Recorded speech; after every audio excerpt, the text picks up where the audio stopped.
Welcome back, everyone. Today we're jumping straight into a truly spectacular sequence from the Chronicles of Inderdale. We are unpacking Chronicle 47, specifically the fourth trial. It's this brutal, gritty, and just unforgettable clash known as the Warrior's Dance.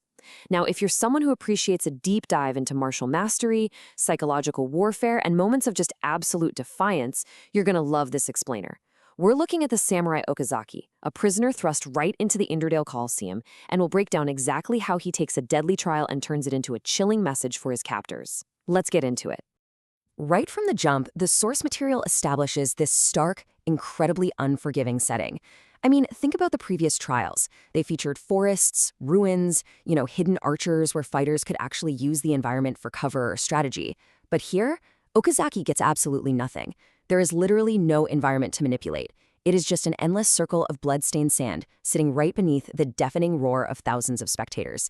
It's just raw, totally exposed combat. And that really brings us to the core question of this entire ordeal. How do you win a battle when the odds, the armor, and the Colosseum itself are all completely stacked against you? It's a genuinely terrifying scenario for any prisoner stepping out onto that sand. So let's dive into this and see exactly how Okazaki answers that question. Section 1. The bare bones arsenal, stripping down to the basics. Okay, before Okazaki even steps foot on the sand, we really need to look at what happens beneath the arena. He's awakened by Durog guards and escorted straight from his cell down to the armory, and the choices laid before him there were, well, incredibly simple.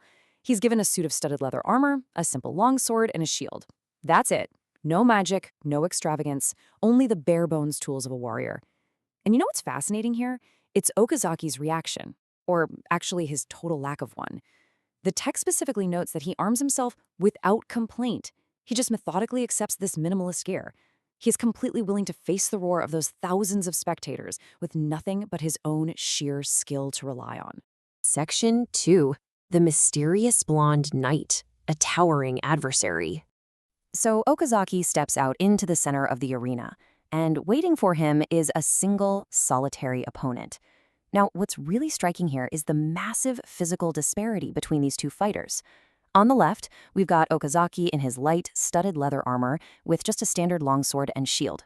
On the right, his opponent.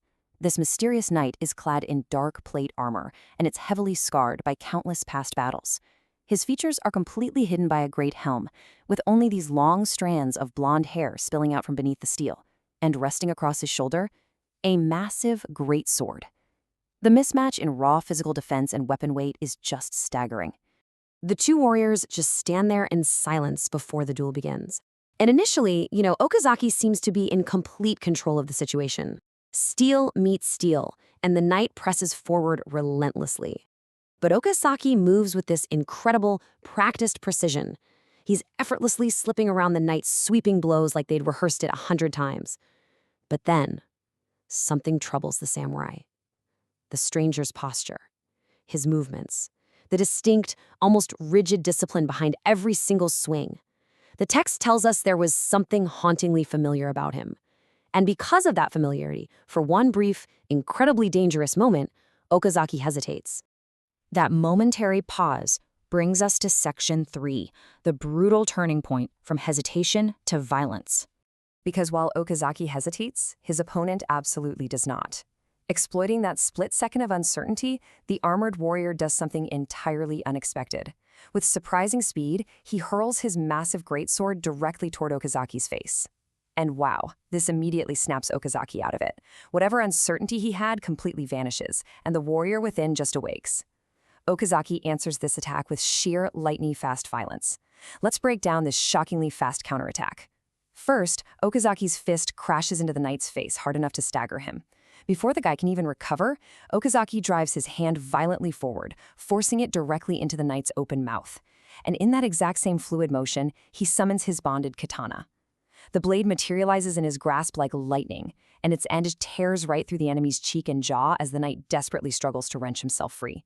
The crowd just erupts. The duel has instantly transformed into a bloody spectacle. The armored warrior, who is now severely wounded, retaliates with 2 heavy swings, but neither finds its target. Okazaki flows around the attacks effortlessly and launches a devastating follow-up combination. Just look at the fluidity here. He feints low and then spins. As he spins, his elbow crashes into the knight's head. But here is the brilliant martial detail, the real game changer. At the exact instant that elbow connects, Okazaki summons his shield. It materializes instantly, allowing him to smash into the warrior with a crushing shield bash. Both of these strikes, the elbow and the summoned shield, land together in perfect synchronization, sending the knight stumbling backward. Okazaki presses this advantage mercilessly, his katana flashing again and again with increasing precision. As the text notes, the duel has already decided at this point, only its ending remains. Which brings us to Section 4, a masterclass in violence, the finishing sequence. Right before the final physical blows are struck, Okazaki whispers these ancient words, triggering a spell called Toll the Dead. It's described as a mournful toll of ancient necromantic magic. The sound echoes across the arena, washing over his doomed opponent, adding this profound layer of supernatural dread to the bloodstained sand. And then, Okazaki does something highly symbolic. He plants his sword firmly into the sand. Now, totally unarmed, he unleashes a staccato, split-second martial arts sequence. It begins with a lightning-fast high kick, immediately followed by a crushing front kick, and then a spinning tornado wheel kick that sends the heavily armored warrior completely reeling. And then, before the man can even attempt to recover, Okazaki surges forward one last time, driving his shield upward beneath the warrior's chin for a devastating uppercut. The impact of that shield uppercut is absolute. The text describes a sickening crack echoing throughout the entire Colosseum. The massive armored warrior collapses, totally motionless upon the sand. For a heartbeat, there is only lingering silence. And then, the entire arena explodes into deafening cheers, celebrating this brutal display of martial mastery. But Okazaki isn't finished. Not by a long shot. He shifts immediately from physical dominance to our final section, Section 5, the ultimate defiance, psychological warfare. This is where the true weight of the trial reveals itself. As the crowd screams all around him, Okazaki extends his arms outward and yells this iconic quote directly at them. "Are you not entertained?" It's such a powerful moment. By doing this, he takes complete ownership of the space. He shifts the dynamic of the fight from a prisoner's desperate bid for survival into pure, undeniable spectacle.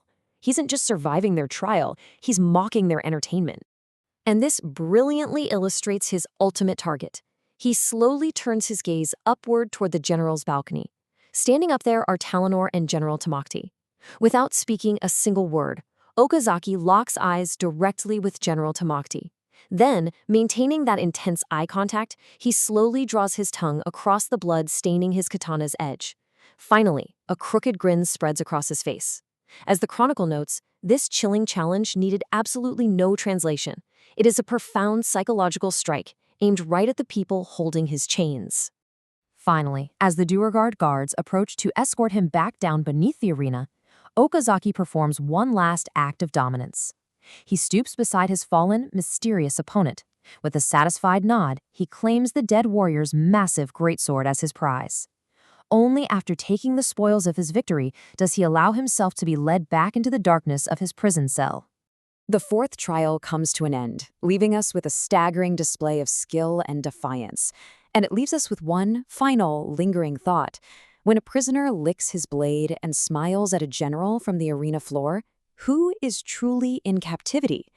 Okazaki might be returning to a cell, but mentally and spiritually, he just conquered his captors in front of thousands. I really hope you enjoyed this deep dive into Chronicle 47. There is so much more to uncover in these texts, so keep your eyes sharp, and I'll catch you on the next explainer.